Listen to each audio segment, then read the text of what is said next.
अस्सलाम वालेकुम। मैं हूं फैसल मोहम्मद और आप देख रहे हैं हमारा YouTube channel reviews of Faisal Mohammad. आज के व्लॉग में कुछ अहम चीज़ें होंगी।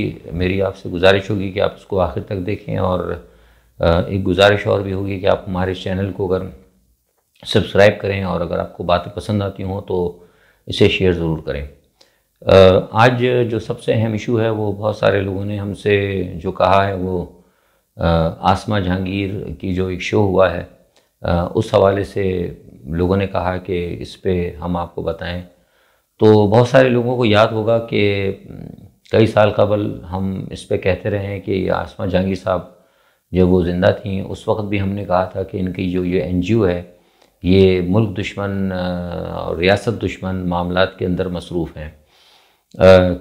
चंद साल पहले जब आसमा जहांगीर साहब ज़िंदा थी तो डेनमार्क के अंदर एक उनकी जो मलका है शाही ख़ानदान वो एक अवार्ड किया करता है।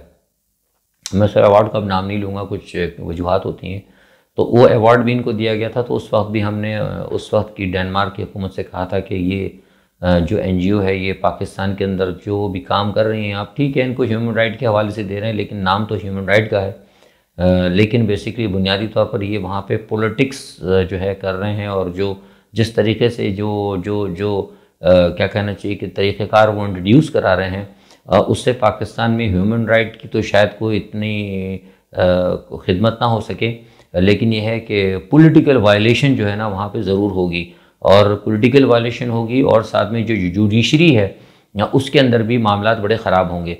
लेकिन जाहिर सी बात है अब वो हमने तो जो अब फ़र्ज़ था हमने किया, लेकिन वहाँ ज़ाहिर है उनका एक अपना प्लान था, ज़ाहिर है वो काम भी करना चाह रहे थे, तो वो ये तो नहीं हो सकता कि वो सिर्फ हमारे कहने से रुक जाते। लेकिन बहरहाल हमने पाकिस्तान के उस वक़्त मैं किस ज़माने में मैं पाकिस्तान के नेशनल चैनल्स पे भी आया करता था और दूसरे चैनल्स पे भी आया करता था। आपको पता है बाद में मैंने 1-2 साल पहले खुद ही आना छोड़ दिया। तो उस वक़्त हमने ये बात कही थी लेकिन लोग मानने के लिए तैयार नहीं थे। लोग कहते कि नहीं वो बड़ी अच्छी है और इनका ग्रुप है और वो अदलिया के हवाले से बड़ी तहरीक वगैरह अदलिया बहाली तहरीक, वो अदलिया बहाली तहरीक आपको मैंने सब पहले बताई थी। उस वक्त व्लॉग तो नहीं होते थे लेकिन हमारे बयानात हैं अखबारात में। वो अदलिया बहाली तहरीक और जो जजेस बहाली तहरीक चली थी वो किसने चलाई थी? वो मगरिब ने चलाई थी, परवेज़ मुशर्रफ के ख़िलाफ़ थी, मुशर्रफ साहब को सज़ा देने के ख़िलाफ़ थे। उसके अंदर एक मगरिब की सीक्रेट एजेंसी ने फ़ंड फराहम किए थे। तो असल मसला जो था वो ये नहीं था, असल मसला उस जो तहरीक चलाई गई थी बुनियादी तौर पर उसका मसला ये था कि वो ये चाहते थे कि पाकिस्तान की अदालतों के अंदर इंतशार पैदा किया जाए और पाकिस्तान की सियासत के अंदर जो है बदमज़गी पैदा की जाए, एक गैर मुस्तहकम किया जाए पाकिस्तान के सियासी सेटअप को और अदलिया के सेटअप को। और इसीलिए वो आसमा जहांगीर साहिबा का ग्रुप जो है वो जब से आप देखें कि बड़ा मुतहरिक हुआ, क्योंकि उस वक़्त से इनको ये पता लग गया जब ये चला था रियासत होगी माँ के जैसी, जब इनको पैसा मिला, जब इनको फ़ंड मिला तो वहाँ से फिर इनको पता लगा वुगला को, काले कोट वालों को, कि तो हम तो बहुत बड़ा माफिया हैं। यानी हम तो अगर हमारे पास पैसा हो और हमारे पास ताकत हो और हमें अगर गैर मुल्की आशीर्वाद हो तो हम तो हुकूमतों को गिरा सकते हैं, क्योंकि परवेज़ मुशर्रफ को रुखसत कराया, वो बुनियाद तो वही बनी थी। तो उसके बाद से ये जो वुकला बरादरी है ना, काला कोट, आपको याद है मुशर्रफ साहब ने कहा था कि काले कोट में वुकला नहीं बदमाश हैं। तो बुनियादी तौर पर ये उस वक़्त से मामला शुरू हुआ था और हम बार बार ये कहते रहे थे, लेकिन खैर बहरहाल लोग नहीं मानते। अच्छा, यही ग्रुप ने और इसी कुछ अदालतों के लोग, अब जो जजों को भी लोग बुरा कहते हैं ना, उसके अंदर भी जजों की भी अपनी कुछ गलती है। अच्छा, ये सारे मामला आपको बताऊँ, ज़रा गौर से सुनिए जो मैं आपको बात बता रहा हूँ। ये बुनियादी तौर पर इसलिए होता था कि आपको पता है कि बैरूनी ममालिक की जो मुदाखलत पाकिस्तान की सियासत में है, जो इंतशार पैदा करना चाहते हैं, वो सारे कवानीन बनाते हैं। 18वीं तरमीम जो है वो भी आपको पता है अमेरिका के कहने पर जरदारी साहब ने बनाई, और जो आइनी तरमीम की गई 58(2)B वगैरह सारे, अब वो इतना टाइम नहीं होता छोटी वीडियो में बताऊं, लेकिन बहरहाल मकसद वही था कि सदर के इख्तियारात ख़त्म कर दिए गए। और उसके बाद कोशिश ये की गई, ये बुनियादी तौर पर मगरिब की या फ़ौरन जो एलिमेंट्स हैं उनकी ये कोशिश ये थी कि जो पाकिस्तान में उनके जो यहाँ पर वो है ना एक्टिविस्ट, वो पॉलिटिकल एक्टिविस्ट, डिप्लोमेटिक एक्टिविस्ट और जो माशी एक्टिविस्ट, जो उनके एक्टिविस्ट यहाँ पर हैं, जो उनके मोहरे हैं जिसे कहना चाहिए, तो उनकी जो कॉन्स्पिरेसी है, जो साजिशें हैं, उनको ना रोका जाए। तो इसलिए जब क्या होता था कि माजी में भी आपको याद होगा कि जब कोई कॉन्स्पिरेसी हो चलती थी या कोई हालात ज़्यादा ख़राब होते थे रियासत के, तो फौरी तौर पर ये होता कि असेंबलियाँ तोड़ दी जाती थी या फिर मार्शल लॉ लग जाता था। अब बदकिस्मती से ये इन्होंने इस चीज़ को रोकने के लिए मार्शल लॉ कोई अच्छी चीज़ नहीं है, हम मार्शल लॉ की हिमायत नहीं करते, कोई ना समझे कि हम मार्शल लॉ की हिमायत करें, लेकिन मार्शल लॉ भी एक मजबूरी होती है। मार्शल लॉ तब आता है जब किसी रियासत के अंदर कोई सिविल हुकूमत कोई ऐसे काम करने लगे या सिविल सेटअप कोई ऐसा काम करने लगे कि जब ये पता लगे कि अब रियासत को ख़तरा है।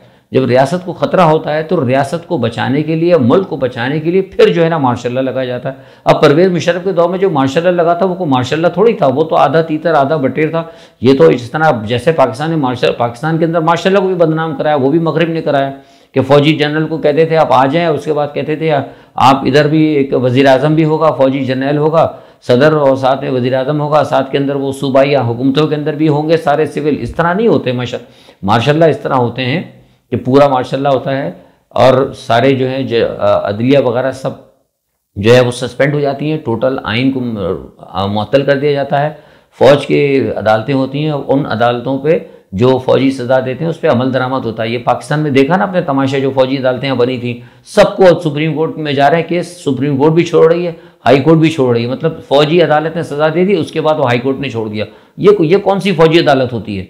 तो ये सवाल ये पैदा होता है कि ये बाकायदा जो मैं आपको बात बता रहा हूँ इससे एक बहुत ही बड़े, मैं इस पर बहुत पूरे बयान दे चुका हूँ, बड़े खूबसूरत तरीके से, बड़े टेक्निकल तरीके से, क्योंकि पाकिस्तान की आवाम को शऊर तो है नहीं, वो बड़े तरीके से बहला फौसला के जी अपने मार्शल लॉ का, जजेस बड़े खुश हो रहे हैं हमने मार्शल लॉ का रास्ता रोक दिया। अभी मार्शल लॉ का रास्ता रोका, आप हालात को क्यों ऐसा पैदा करते हैं कि मार्शल लॉ लगाना पड़े?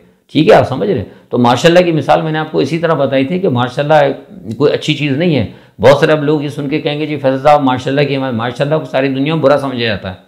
इसकी एक मिसाल ऐसा होता है कि घर है ना, घर के अंदर अगर कोई एक आदमी या घर का कोई शख्स अगर कहे कि मैं इस घर को आग लगा दूंगा, और अगर वो नहीं बाज आता तो नतीजा हुआ कि लोग फिर घर वाले उसको कहेंगे भाई तुम घर को आग लगा के तुम सब हमको जला के मारोगे।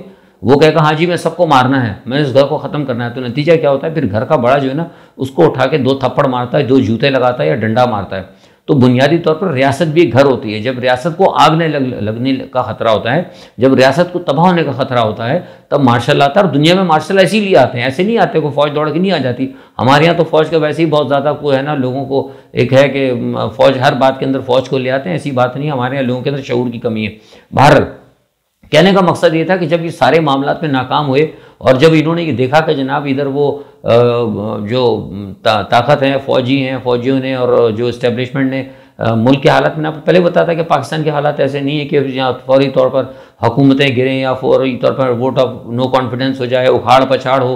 क्योंकि इमरान खान को हटाने की बात तो हुई थी, लेकिन इमरान खान को हटाने के बाद जो पाकिस्तान की जो कुव्वतें हैं, मैंने आपको पहले बताया, अपने वीलॉग आप मैंने सुना होगा, मैंने आपको कहा था कि इनसे पूछा कहता कि तुम्हारा कोई होमवर्क है पीडीएम के बाद? उनका होमवर्क तो कुछ नहीं था। तो उन्होंने कहा कि भाई ठीक है इनको आप चलने दें। नतीजा क्या हुआ कि वो सारे कवानीन पास करने के भी लोगों को भेजा। किसने भेजा? ताकतवर हल्कों ने भेजा। आपको पता आमिर लियाकत ने भी कह दिया। टीएलपी का माहिदा भी किसने कराया? ताकतवर हल्कों ने कराया। जब इन्होंने देखा कि सारे मामला हो गए, दोबारा ये मामला चल पड़ा, तो अब उन्होंने भी नया शोशा क्या छोड़ा कि अदलिया और फौज के दरमियान इन्होंने एक नई ये फड्डा खड़ा कर दिया, नई जंग शुरू करा दी। अब आप मुझे बताइए कि कितने अफसोस की बात है कि चीफ जस्टिस की मौजूदगी के अंदर, यानी सुप्रीम कोर्ट का चीफ जस्टिस बैठा हो और उसकी मौजूदगी के अंदर फौज को बुरा भला कहा गया। ये कोई मामूली बात है? ये मामूली बात नहीं है। तो ये बुनियादी तौर पर क्यों शुरू किया गया है अब मैं आपको बता देता हूँ। अली अहमद कुर्द खुद नहीं मुतहर्रिक हुए, इनको दोबारा मुतहर्रिक किया गया। ये वही माफिया जो कि जजेस बहाली तहरीक के अंदर एक दफ़ा तैयार हुआ था, उसी माफिया को दोबारा मुतहर्रिक किया जा रहा है। अभी आप देखेंगे, आज तो इन्होंने सिर्फ जजेस की बात की है ना, आज के इसके कल के इजलास में कि हम जजेस के ऊपर इन्होंने क्रिटिसाइज़ किया अली अहमद कुर्द ने, और क्या कहने कुछ इन्होंने उनको भी क्रिटिसाइज़ किया, जर्नल को तो बड़ा खुल के किया है। तो अभी अली अहमद कुर्द का ये मामला रुकेगा नहीं। अब आप देखेंगे अली अहमद कुर्द बहुत ज़्यादा मुतहर्रिक होंगे, ये टीवी टॉक शोज़ में आएंगे, बयानात देंगे। अब ये फ़ौज के ख़िलाफ़ और बहुत ज़्यादा खुलकर ये बात करेंगे ताकि फ़ौज के ख़िलाफ़ जो है एक नफ़रत पैदा की जाए। तो ये सारी बात जो है आपको देखना पड़ेगा। अच्छा, दूसरी एक ये तो मैंने आपको बता दिया कि सारा जो है जो भी है मामला ये एक प्री प्लान है और ये किया गया है, शुरू किया गया है। ये जो है आसमा जहांगीर ग्रुप का जो है ये सिलसिला, आपको मैंने सारी कहानी इसकी बता दी कि ये क्यों हुआ है और इसके पीछे कौन है। और ये बढ़ेगा आगे, ये मैं बता दूँ आपको, ये बढ़ेगा। कोशिश करें, शायद हो सकता है आर्मी इसको कंट्रोल करने की कोशिश करे, लेकिन ये मेरे पास जो इत्तलात हैं वो ये बढ़ेगा। अच्छा, आज एक और दूसरा सबसे बड़ा इशू है, लोग बड़े खुश हो रहे हैं। मैंने मुझे भी वीलॉग करने से पहले लोगों के मैसेज आए कि जनाब वो एक कानून पास हो गया है, वो कौन सा रेड नोटिस है, पता नहीं क्या रेड कुछ करके है, रेड मिशन या पता नहीं, आई डोंट नो, कुछ किस्म का। बहरहाल वो जो है पाकिस्तान और बरतानिया के दरमियान, वो मैंने कुछ 3-4 बड़े तजिया निगारों के बयान सुने। वो कह रहे थे कि बस अब वो नवाज शरीफ आने लगा है पकड़। ऐसी कोई बात नहीं है, ये मैं आपको बता रहा हूँ। आज तक जब मैं आपसे बात कर रहा हूँ, बरतानिया की हुकूमत नवाज शरीफ को देने के लिए बिल्कुल तैयार नहीं है। अभी मैं बात कर रहा हूँ, अगर 4-5 दिन बाद कोई हालात पलट जाए तो नहीं कह सकता, लेकिन ऐसी कोई बात नहीं है। और हमें ये बताया गया है होम ऑफिस के ज़रिए, जो अहम जो है हमारे वहाँ पे, वो ये कहते हैं कि इन्होंने हुकूमत पाकिस्तान को बता दिया था कि हम आपसे माहिदा तो कर रहे हैं, लेकिन ये माहिदा अब जो है उन पुराने लोगों पे नहीं होगा जो वहाँ पे ऑलरेडी मौजूद हैं, यानी अल्ताफ़ हुसैन और क्या कहते हैं नवाज शरीफ के हवाले से। उसके बाद में अब जो कोई भी हो वो डिपोर्ट होते हैं, क्या होते हैं, आई डोंट नो। लेकिन ये जो अभी कहा गया ना कि बस वो ख़तरा पड़ गया, नवाज शरीफ परेशान हो गए, ऐसी कोई बात नहीं। और मैं अपनी इस खबर पर कायम हूँ कि शहबाज शरीफ के और आर्मी के दरमियान, फ़ौज के दरमियान जो है राब्ते अभी भी हैं, और राब्ते अगर ना होते तो अभी तक शहबाज शरीफ बाहर ना होते। तो बहरहाल ये कहने की बात थी, एक मैंने बीच में बात आ गई तो मैंने आपको बता दिया कि फ़िलहाल फौरी तौर पर उस माहिदे के ज़रिए नवाज शरीफ को पकड़ के पाकिस्तान लाए जाने का फ़िलहाल अभी तक कोई ऐसा प्लान नहीं है। जब मैं आपसे बात कर रहा हूँ कि माहिदा हो चुका है। अच्छा, दूसरी एक चीज़ ये है कि ये जो नैब के हवाले से एक मुझे अभी थोड़ी देर पहले किसी ने 2-3 लोगों ने मुझे ट्वीट किया कि इमरान खान साहब ने नैब के हवाले से ऑर्डर कर दिए हैं।